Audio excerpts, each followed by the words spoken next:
Hello and welcome to Taiwan Talks. We're bringing you the latest news and analysis from a Taiwan perspective. I'm Yin Khvat. Here's what's coming up. But I would not underestimate for a moment, nor do any of my colleagues here at CIA underestimate his ambition to control Taiwan. In other words, to unify Beijing and Taiwan on the PRC's terms. And we have no higher priority at CIA than not just Taiwan, but the longer-term geopolitical challenge that Xi's China poses. Central Intelligence Agency Director William Burns on Xi Jinping and the risks the PRC poses to Taiwan and the rest of the world. Then, we, especially senior citizens, must get vaccinated. It's for our own sake. My husband says inhalable vaccines are better, but I'm coughing a bit today, so I will ask doctors in a while. Maybe I will just get an injection.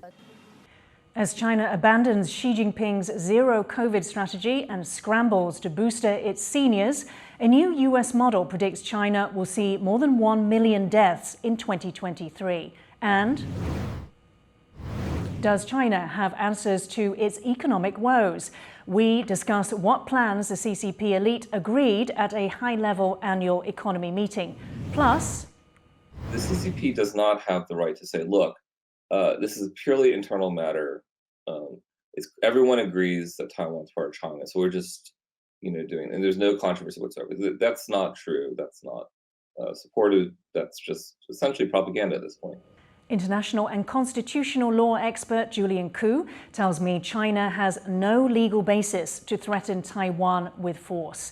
Welcome to the show. I'm Yin Khvat. Our guests today are Gerard DiPippo, a senior fellow at the Center for Strategic and International Studies Economics Program and an ex-deputy national intelligence officer at the US's National Intelligence Council, and formerly a senior economic analyst at the CIA, and Vincent Chao, former political division director for TECRO, Taipei Economic and Cultural Representative Office in the United States, and currently adjunct fellow at the Center for Strategic and International Studies Asia Program and China Power Project. And earlier I spoke to Julian Ku, Hofstra University Vice Dean and Distinguished Professor of Constitutional Law at the university's Morris A. Dean School of Law.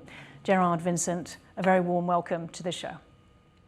We begin today with the CIA's focus on the People's Republic of China and its wariness about Chinese-owned video app TikTok, the world's most downloaded app. It's genuinely troubling to see, what the Chinese government could do to manipulate TikTok. And what would you recommend people tell their children or their young friends about whether to use TikTok? No, I'd be really careful. We've, over the course of the 2 years I've been director, established a new mission center, which is sort of the organizational building block at CIA. It's the only single country mission center we have focused on China.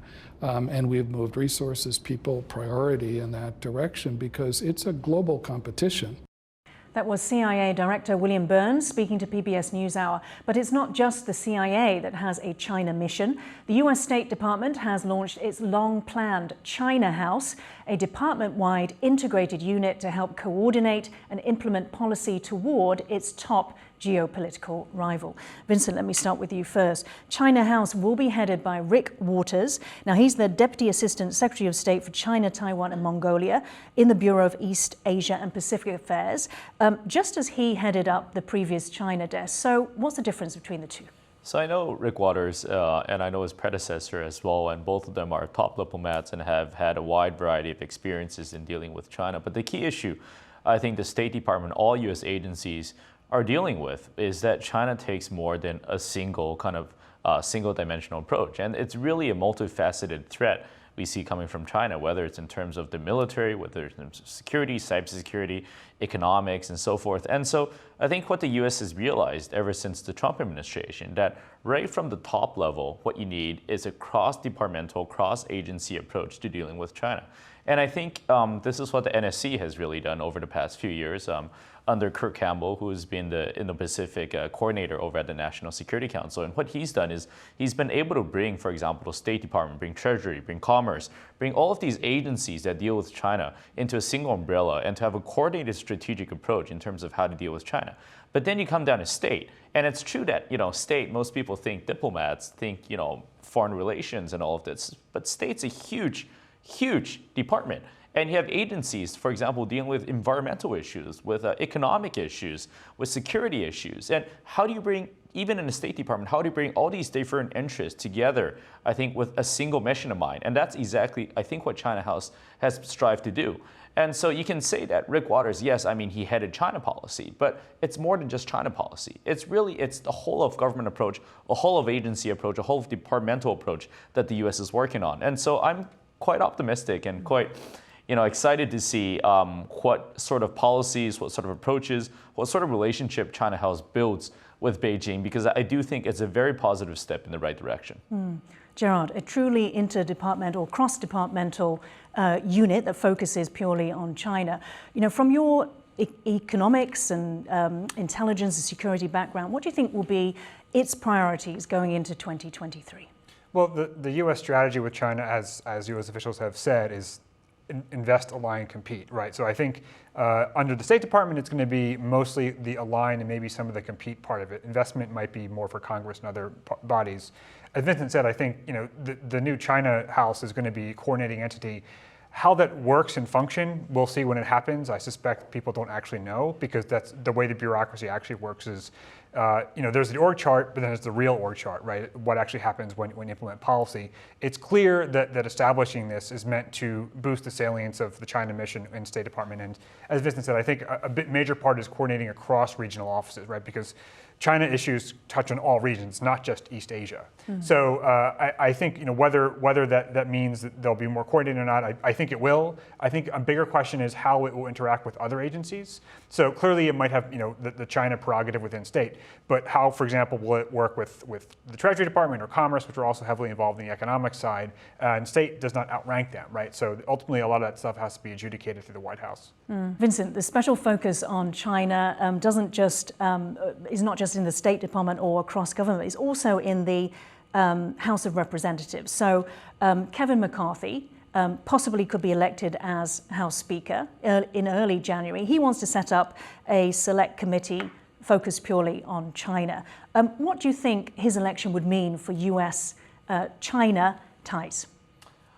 Well, I'll put it this way. I think Kevin McCarthy will become Speaker for obvious reasons. And I do think that he will make China a priority of his. And I do think that's reflected in sort of the bipartisan consensus that we see not only kind of in government, but also on Capitol Hill in terms of China being the strategic threat. And so I do think this is going to be a focus of McCarthy's. And I do think McCarthy, through his task force, is going to look at a couple of things. They're going to look at, number one, sort of legislation-wise, what can be done in respect to, number one, strengthening American competitiveness, but number two, also ensuring that America and China are able to compete on a playing field. So even playing field. So the sense that, how do we stop or at least tamp down Chinese economic espionage? How do we ensure that, that U.S. national security interests are respected? How do we ensure that, the U.S. is able to deal with China from a position of strength? I think all of these issues are going to be focuses for Kevin McCarthy. I do think as he thinks about Taiwan as well, there's certainly a trip is a possibility, and I hear from many folks in D.C. that this is being considered right now.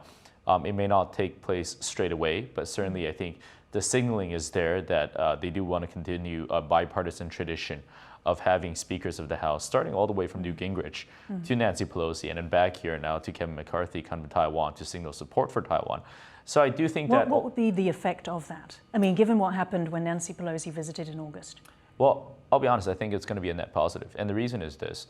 The reason is, number one, we have to hold on to precedent. And this is established precedent. I mean, Newt Gingrich came in the 1990s. This isn't exactly something new. And so we have to see this for what it is. A Chinese overreaction is something that should not be an overreaction to. And so I do think as these linkages become more institutionalized, I do think as other countries, other than the United States, European countries, especially Eastern European countries, Canada, Australia, the UK, Germany, and all of these countries, and Japan, see more parliamentarians come to Taiwan, I do think it becomes much, much harder for the Chinese to have the same sort of reaction they did when Pelosi came. So I do see these sort of exchanges, particularly institutional exchanges, as a net positive for Taiwan's security. But just finally on the last point, I do think that as Kevin McCarthy and the new House leadership think about legislation towards China, they're also going to think about legislation towards Taiwan. So I certainly do think it's possible that key parts of the Taiwan Policy Act that have not made it into the National Defense Authorization Act will become debated and discussed in the next session. I do think there's a high likelihood of several of these articles coming to pass. That would be good news. Gerard? Well, I think Taiwan faces many dilemmas, but the relevant dilemma here is the desire to have essentially an open door policy, so anyone who wants to visit Taiwan can, but also protect its own security. I think the risk is by saying anyone can visit is, in essence, Taiwan is outsourcing its foreign policy to others, in this case, a member of Congress who is not necessarily responsible for all the outcomes. That would be ultimately the president. So I think the difficulty is that we know that those types of trips also have a domestic political angle. And so it's not just about Taiwan security. I mean, you might think that Beijing's reaction is irrational, but it doesn't prevent them from overreacting, right? So I think I have been debating and heard others debate whether, if he comes, will Beijing's reaction be stronger than it was under Pelosi. I could see in both views. On one hand, they know that he's not a Democrat, he's a Republican, so in a sense you can't blame Biden. But on the other hand, it is a bit of an escalation, right? So I could see it going either way. I don't know, but I think it is at least in the short term a risk for Taiwan. Let's just pick up on something that Vincent said. He talked about the level playing field. Now, Liza Tobin of the Special Competitive Studies Project, is calling on the US and allies to basically forget the notion that there's a level playing field in dealing with China. And she's calling Beijing's brute force economics, saying, that it's. I guess the notion is that to compete with China's state-led economy, we need to wake up and actually see it for that. What's your view? I think there has been a realization over the past 4 or 5 years in the United States, and I think belatedly in allied capitals, that is the case. That you can debate the terminology. Some will say state capitalism. Some will say China Inc. She says brute force economics. I think the Chinese model is unique, so it's actually hard to find a good way of describing it. I think brute force makes them sound a little more clunky and less sophisticated than their policies actually are. But it is brutish in a sense that it's trying to corner certain technologies basically and achieve self-sufficiency in those core technologies and some commodities to the extent they can. I think this recognition is what's driving a lot of the industrial policy in the United States, which is a phrase that had been a dirty word for about 40 years, and now it's spoken openly in DC, right? So that's the IRA, that's the CHIPS Act, there's parts of the Infrastructure Investment Act, or other things that are basically industrial policy.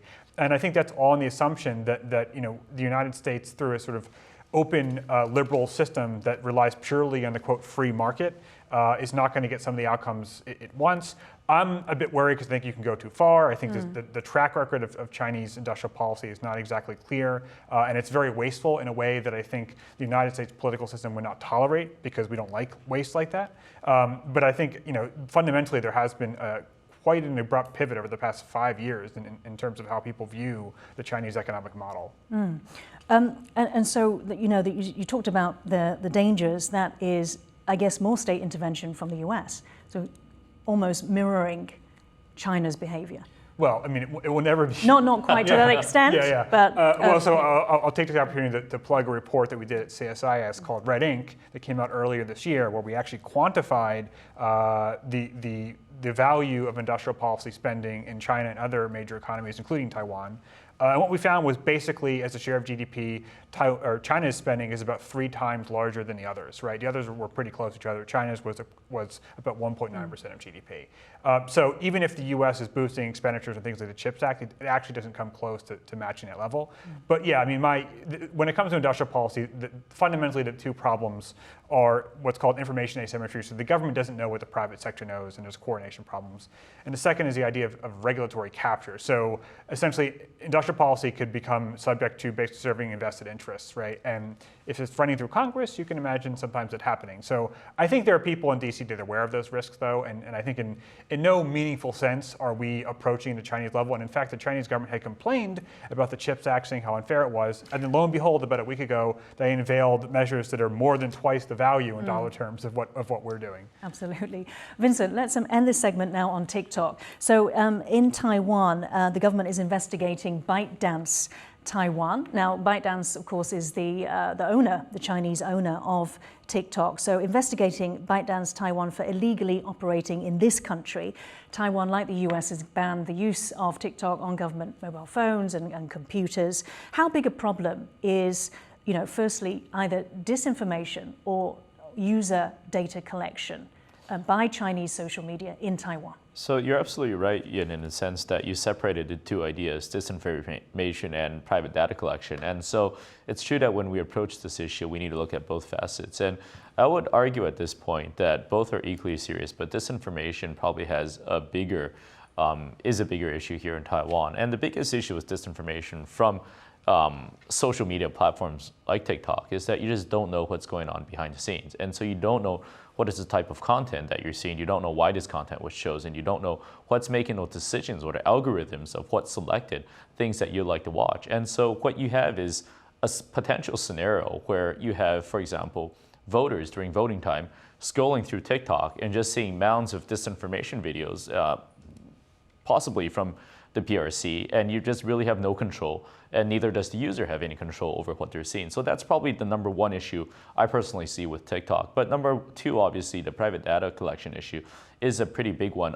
Just a few days ago, actually, the EU had confirmed that several of its user data that were supposed to be kept outside China were actually accessed by Chinese employees of ByteDance. And the bigger issue with that is, what does ByteDance do in order to comply with Chinese court demands or Chinese government demands? And I think it's logical to assume that in cases such as that, location data, other sources of private data could very well become used in that manner. That would be, I think, contrary to what I think countries would want to see, which is really solid storage of private data that's kept outside of Chinese government hands. And so, I do think it's right that both Taiwan and the United States are moving in the right direction in terms of TikTok. I think there's a huge commercial issue that's unaddressed, in a sense that how do you shape behaviors over TikTok? And I think an outright ban, would be extremely difficult, both in the US and Taiwan. And so how do you navigate that? How do you start the process of discussing it? I think is something that we need to start on today. Gerard, so in the US, FBI Director Christopher Wray, and also, as we saw there, William Burns, say TikTok is a national security concern. What's your view? I'm not denying that there are national security concerns with the use of data, their ability to use it for intelligence purposes, which is generally having data on U.S. users. There also is the misinformation or content control aspect to it. But I think you have to balance the national security, the economic, and the political aspects. If you're just solving for national security, then yeah, I think you should ban it. But these other two things matter. So on the economic side, I think the United States in general should have a very high bar for banning any particular platform. Just because China does it doesn't mean we should do it. And I think we have to take into consideration that if the United States were to do that, then other countries, I don't mean China, I just mean any country could say, oh, this is, Facebook is a national security risk because it's U.S. domiciled, therefore we're gonna ban that. On the political side, there's something like 80 or 85 million users of TikTok in the United States, right? Yes. Does the White House want to declare a war on Gen Z? I don't think so. I think if they actually kicked everyone off TikTok, there will be tens of millions of Americans that would be very mad, some of which depend on it for their jobs now, believe it or not. So I suspect they'll try to find something like a workaround, or at least the White House will. I think Congress has different incentives. It's interesting, though, because national security does seem to trump, there's other elements that you've spoken about. For example, in the WTO regulations, and, So there would be an argument to say that for national security reasons alone, there would be a reason to ban TikTok now. I mean, in general, whether it's the WTO or U.S. courts, they're fairly deferential in matters of national security, right? So things like economic competitiveness, those can be litigated more. But this is basically a policy choice. But I suspect that the Biden administration is more aware of the political trade-offs than Congress is. I think at a minimum, we should wait to see what the CSIS review says. CSIS is our body that regulates inbound investment, and there actually are some legal authorities they could use to probably undo an investment back from 2017. But those results aren't out yet. And on the data side, I've heard people on both sides say that what ByteDance is trying to do with Oracle, a U.S. company that sort of house the data separately, either is sufficient, others say it's insufficient. I don't know, it's beyond my expertise. But I think we have to balance these factors more, and I think any abrupt measure to actually ban TikTok would be too much. And if I could just quickly add. Yeah, quite briefly, sorry. I think the key point for Taiwan as well is to look carefully at what happens in the U.S. I don't think that Taiwan is in a position to go out on a limb in terms of dealing with TikTok. I do think there's a coordinated global response led by the U.S. that is needed on this issue. Yeah. Okay, thank you. Still to come in the show, despite better than expected third quarter GDP results, China's exports in November fell worse than expected. We discuss what this means for the global economy. But first, the US-based Institute of Health Metrics and Evaluation has projected up to 1 million COVID deaths could occur in China in 2023 as a result of what a Bloomberg analyst has called the CCP's let it rip approach. Here's Mike Ryan of the World Health Organization.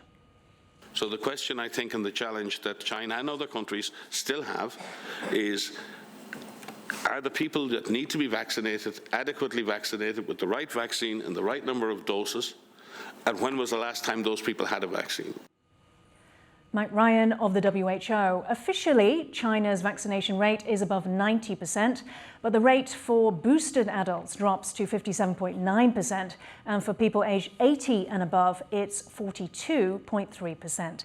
Vincent, if I can start with you. In your view, why has the PRC, opened up so quickly?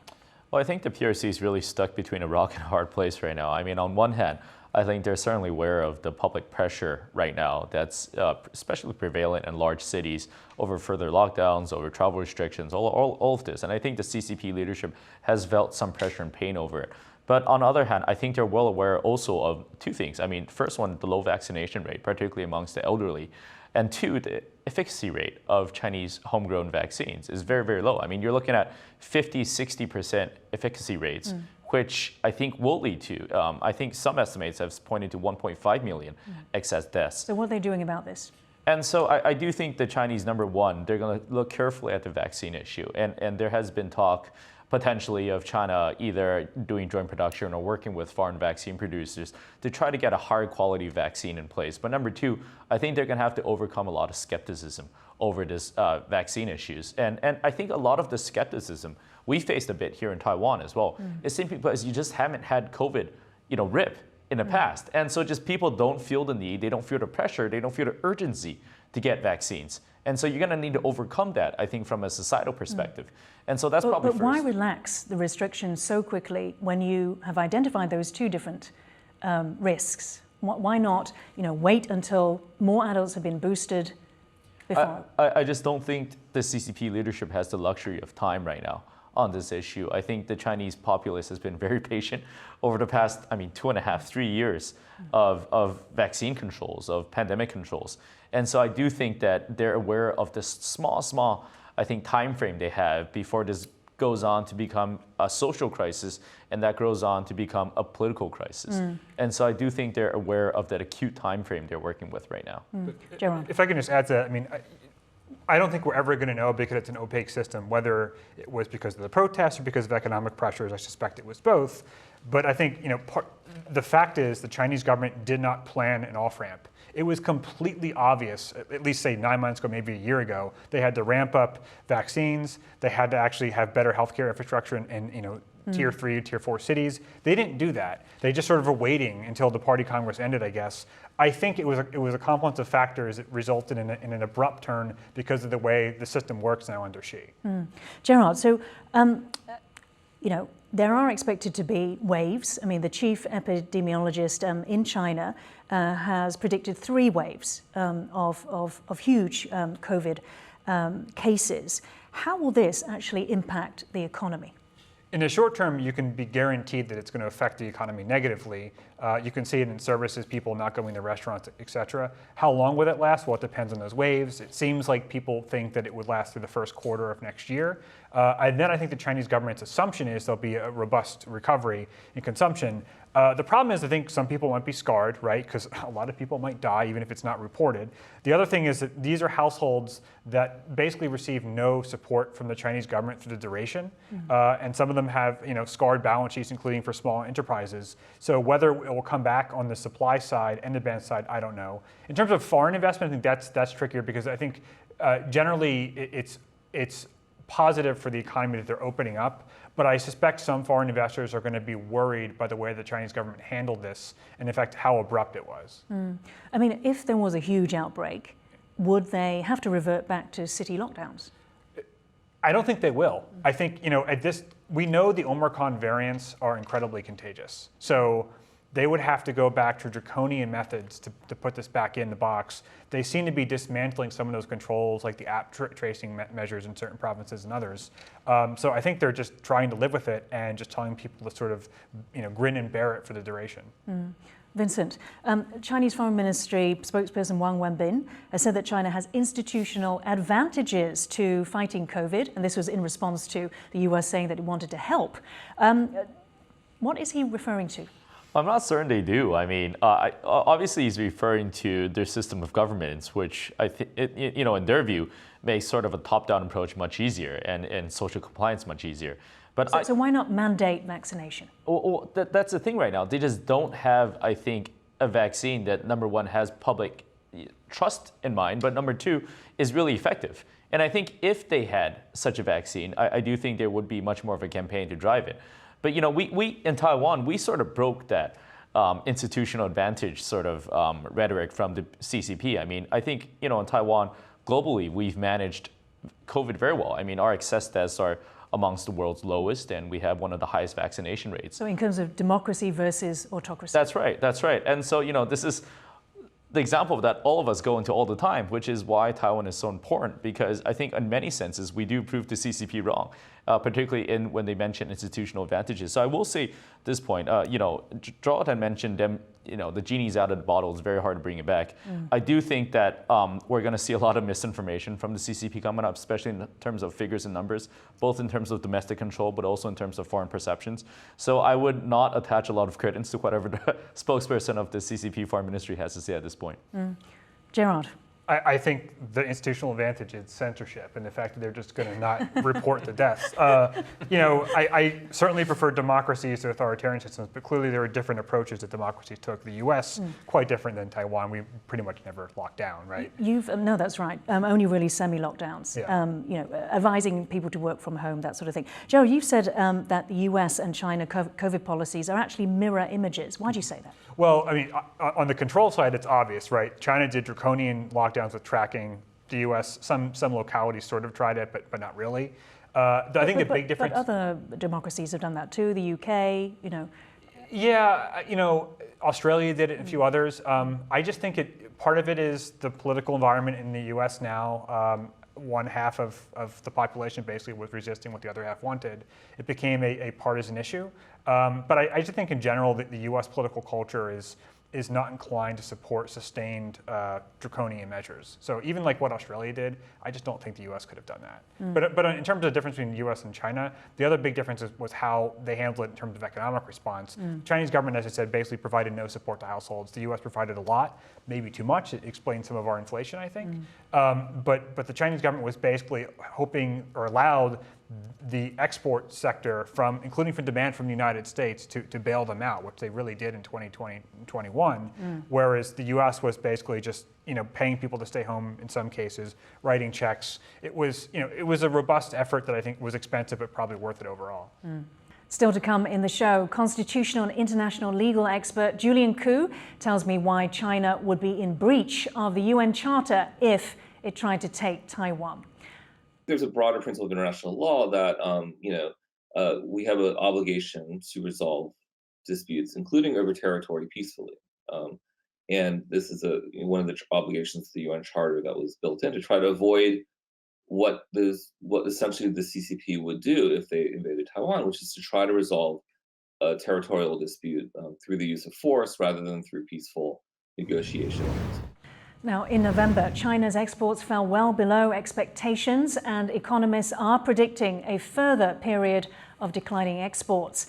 Exports from China contracted 8.7% in November from a year earlier, a sharper fall from a 0.3% loss in October. It was well below analysts' expectations for a 3.5% decline. The drop marked the worst performance since February 2020, according to official data. Vincent, what does this say about the global economy, perhaps the demand, and how bad is it for the Chinese economy? Well, I think the era of high growth for the Chinese economy is probably over. I think we will probably see a sustained period of low growth, particularly in their export market, but also in their domestic market as well. I mean, traditionally, we have to understand that China, whenever they had met with issues of international export declines, they've always relied vigorously on driving up domestic demand, and that's certainly what we saw in the past. But I think this time around, if the global economy starts to slow down and if the Chinese domestic economy is unable to pick up, we will see a lot of economic pressure in China. And I do think the main challenge for the CCP is if and when such economic pressure translates into political pressure, into social pressure. And that could, I think, be a real litmus test for the CCP in terms of how they plan to deal with this. But I do think on the whole, we're unlikely to see any more better news out of China in coming months. Yeah. Gerard, the recent meeting, the Central Economic Work Conference, actually said that the Chinese economy would bounce back in 2023. Do you share Vincent's gloom? I think it probably will bounce back somewhat once the COVID waves are through.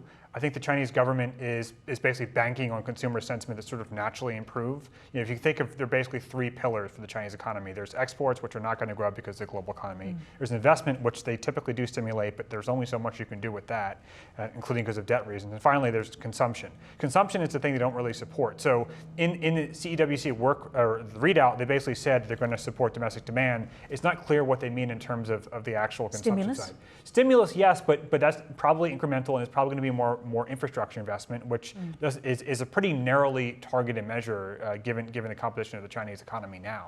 I mean, some analysts say that this is actually the blind spot for the CCP, that they don't accept that there won't be this, this build-up in consumption. They generally have effectively resisted what is called rebalancing, right? The idea of shifting away from investment to consumption. The Chinese government doesn't do all that much on that front. In fact, the phrase "common prosperity" was not in the CEWC readout, right? But it was last year. Right. So I think the dual economy, was that in it? The dual circulation. Yeah. I think it probably was. I mean, certainly they're talking about the internal circulation side because that's the domestic demand side. But I think basically part of their problem is they have a fiscal system that relies on infrastructure investment to get stimulus going, and that's just frankly outmoded given where they are in their development. Vincent? Well, I think if you look at the pillars of the Chinese economy right now, almost all of them are pretty shaky. I mean, you have the property pillar, the real estate pillar, and we've seen already sort of ramifications of over-reliance there. So that's shaky. We've seen a manufacturing pillar, and that's extremely shaky right now because of COVID restrictions. I mean, we're seeing what's happening in terms of Foxconn. But we also see, for example, like Gerard said, both the export and the investment pillars as sort of being in very, very shaky. Maybe not a precarious position now, but possibly in the next few months. And so the issue, I think, with the Chinese economy is that we're going to see the ramifications of that around the world. I mean, it's not going to be just limited to China. It's going to be felt here in Taiwan. It's going to be felt in numerous places around the world. And I think countries are looking at now, I think, the possibilities of how to deal with that in coming months. I think just one quick point to add. The CEWC readout was very clear, and actually some of Xi's speeches or comments were subsequently released, are emphasizing support for the private sector. So there have been a sort of tech crackdown over the past few years. They're clearly, at least rhetorically, trying to reverse that. So I think, including by speaking favorably of tech platforms, so things like Alibaba, right?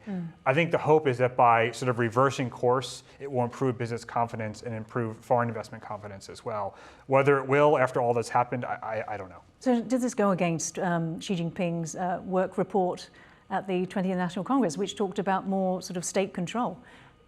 It does in a sense because the key theme of the work report was self-sufficiency, right? And that is in some ways antithetical to sort of to opening up and to not interfering in private business, right? And so I suspect what they're doing is sort of a tactical retreat, but the longer strategic plan, so to speak, is the same. Gerard, China business confidence has fallen to its lowest in almost a decade.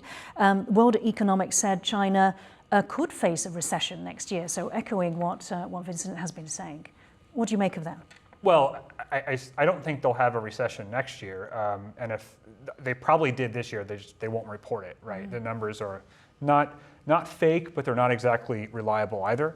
So there certainly have been contractions in the past that also weren't reporting, like in 2008 or in 1998. So I think it's just that they have to hope that business sentiment will naturally recover after maybe 1 million people die. I don't think that logic follows necessarily, but I think that's basically the plan. And their hope is to not spend too much money on actual stimulus. Vincent, just sort of coming out and taking a broader look, do you expect that China will overtake the US as the largest economy, and for how long? I mean, there's too many variables to that. First of all, which numbers can be trusted, I think, is also a huge give question. Give a year, pick a year. Yeah, but I will say this. I'm unclear in terms of the exact time frame for that. But I think for China, economic stability is directly correlated with political stability, and as a result, extremely paramount. And so I do think that we will, as Gerard says, see a host of economic measures coming out sort of to stabilize the economic situation. Whether it's going to be successful or not, I'm not very optimistic. But certainly I do think Xi Jinping, why this tactical retreat, why all these efforts on kind of reining in big tech and to say now, oh, big tech's important, is because he recognizes that, having more control over big tech is nice to have, but and economic stability is paramount. Yeah. Gerard, this is the precise area that you study, of course, the intersection of economy and security. We can't have prosperity without security. So can you describe the role that China's played in sort of, changing our understanding of the relationship between the two and something called economic security? Well, I mean, right, so in DC for the past 4 or 5 years, they would say economic security is national security. Traditionally, those things were separated. After the Cold War, there was no real major economic competitor, and after Japan, in the 80s, and they had their deflationary moment, that was no longer a concern. But then the rise of China, I think, changed that, right? So it was belatedly, I think, maybe in the mid-2010s, triggered a reassessment of what was going on. And it's very clear that from an economic perspective, yes, China is a competitor, but it's also a strategic competitor in terms of some of its military and national security aspirations. So I think it clearly is a driving force for that reassessment in the United States and Japan and elsewhere. And sort of finally, you are in Taiwan as part of a CSIS delegation, and you're exploring Taiwan's perspectives on this issue. What did you find out? Ooh, how to summarize? I think there are so many trade-offs. I think one thing is trying to balance taking the threat from the PRC, especially the military threat in the medium term, seriously, while also not scaring people and not scaring businesses, right? How do you balance those things? I don't have an easy solution, but in general, I think we met with President Tsai, we met with Foreign Minister Wu and a bunch of others, and they're clearly having these dialogues. I think there are some in the U.S. who are saying that Taiwan isn't doing enough. I think on the defense side, there's some criticisms like military training, for example. But I also would not expect a country to pivot that quickly, right? So it seems clear to me that the events of recent years, especially in Hong Kong and Russia's invasion of Ukraine, have been a wake-up call here and everywhere else. And so I think the system is adjusting to that. And I think you don't have infinite time, but at least those discussions are happening.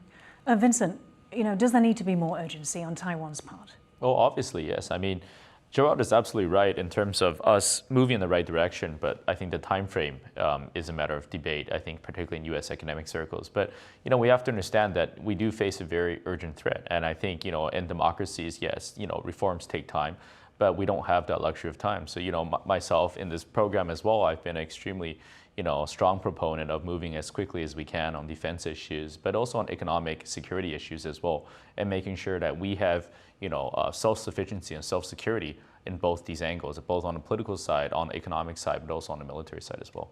I mean, on the economic side, there is this urgency to find new markets. You know, the recent round of bans by China on Taiwanese products. Is this moving? Could this be moving quicker than it is? I mean, yes and no. I think we saw the recent conclusion of the new round of EPPD, the Economic Prosperity Partnership Dialogue between Taiwan and the U.S., and that's extremely good dialogue because it's policy level. It's not just about tariffs, not just about market access, but really about high-level policies and how we can be more coordinated and aligned on that issue.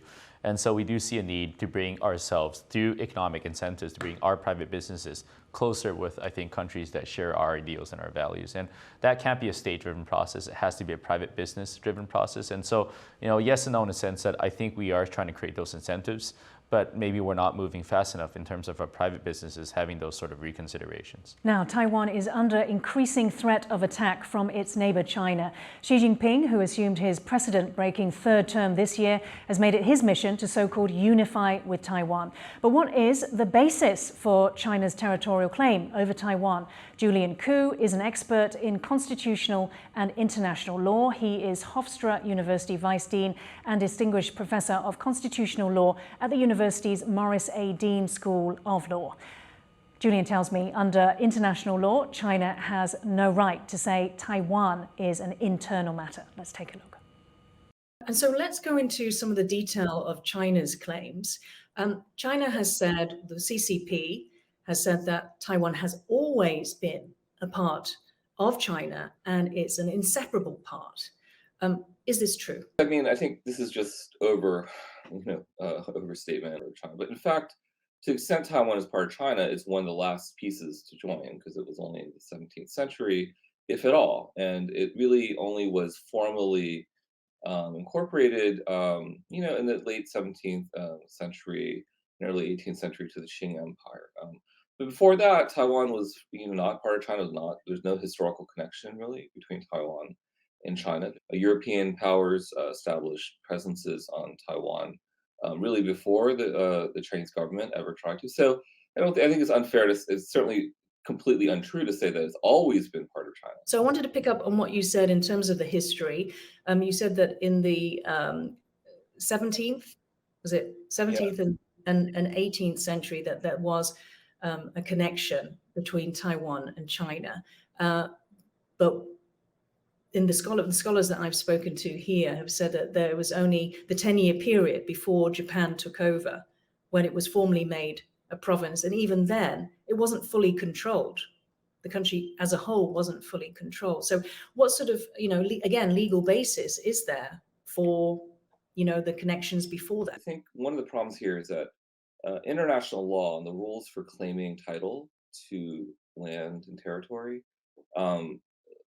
these are rules that are derived from European practiced by European countries. And so the Qing Empire didn't follow any of these rules. Like when they incorporated, Guangdong or, Guangxi or, whatever province or Xinjiang, they don't follow the same legal sort of formal declarations that European countries would. And so Taiwan was kind of like this too. There's settlements, there's some government officials that were around. They kind of, it wasn't a big part, it wasn't a deep connection, but obviously there was emigration from China.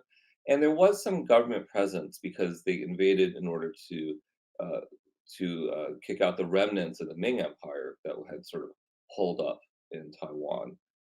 And so that was so there was a government presence by the Qing Empire in Taiwan. And now they didn't do the formal sort of requirements, and the connection was quite loose. As I think you're right, the scholars are correct. But I think it would be unfair to say that the connection's not really a real one, and that the Qing government didn't have a real connection or even a real claim to Taiwan. I think the best reading of it is that it was part of China, and that was ceded to Japan after the war in 1895. And so digging down a bit deeper about this inseparable, inalienable part, the CCP also says that no treaty could separate Taiwan from China. So they are referring to that 1895 treaty, which they consider to be void. Again, what's the legal basis for that claim? This is a kind of more political declaration than a legal one. I think the government that signed that treaty had the legal authority to do so. That was the Qing government. And, frankly, no one, in the Chinese side really challenged that until much later. And so I think if you were to say that treaty, the argument would be that treaty was a treaty of conquest, and therefore it's unfair. But so would almost, many, many treaties transferring title. The treaty between the United States and Mexico, transferring title to the southwestern part of the United States, like Arizona, New Mexico, was a similar type of treaty, right? It was a war. To settle the war, Mexico agreed to give up parts of Mexico, transfer the title to the United States. And I think the argument is that Japan legally took title, both legal control and practical control over Taiwan in 1895, and it was only, and then Japan gave it up in 1945. The CCP also have an additional layer where they say that since Japan invaded China in 1937, then that would have voided the 1895 handover to Japan, because that had been a peace deal, and by invading China, Japan broke that peace deal. Again, is there a basis for this? Well, I mean, I guess there's a certain principle in contract law, but it's that if you breach a treaty, you have to pay damages. But this idea that if you reach an agreement, the agreement sort of automatically goes back to its prior state is not something that normally happens. If you break a contract with someone, but the remedy is you punish them for the crime of aggression, which is what happened. The leaders in Japan were punished, or some of them were, and Japan gave up all the land they took, and that's what happens. It's not like this automatic termination of a treaty, and you go back to some prior status quo. That's not how these treaties typically work. Japan surrendered, as you said, their territories. Under the San Francisco Treaty, they did that. They surrendered Taiwan and other territory, but it didn't say who they surrendered that to. So what's the basis for the PRC to say that, that Taiwan was surrendered or handed back to China? Well, actually, it's interesting. The PRC did not sign that treaty. The peace treaty with Japan was signed between the United States, Japan, and some other countries, but neither the ROC or the PRC signed that treaty. The purpose of the treaty was to make it clear that Japan no longer has any sovereign claims, whatever, legal, otherwise, nothing, for Taiwan and some of these other territories. It doesn't in any way resolve who gets this. It didn't state that the Republic of China is a recipient, nor did it state that the People's Republic of China. It didn't mention this at all. And I think this is a clue that signals this is why the U.S. position is still this position today. The U.S. did sign that treaty. It was really kind of not forced on, but effectively drawn up by the United States and pushed on Japan. At the time, the United States did not want to transfer Taiwan to the People's Republic of China, nor did it feel comfortable with the Republic of China either. And so do you see parallels with other countries' situations such as Israel and Palestine? Yeah, so one of the ways I thought is it's quite similar in this way to the situation with the Palestinian territories, the West Bank, and Gaza, where the status of those has been, the history is quite different, but essentially to some degree they kind of live in a legal dark zone. It remains unsettled and unresolved under international law, I think.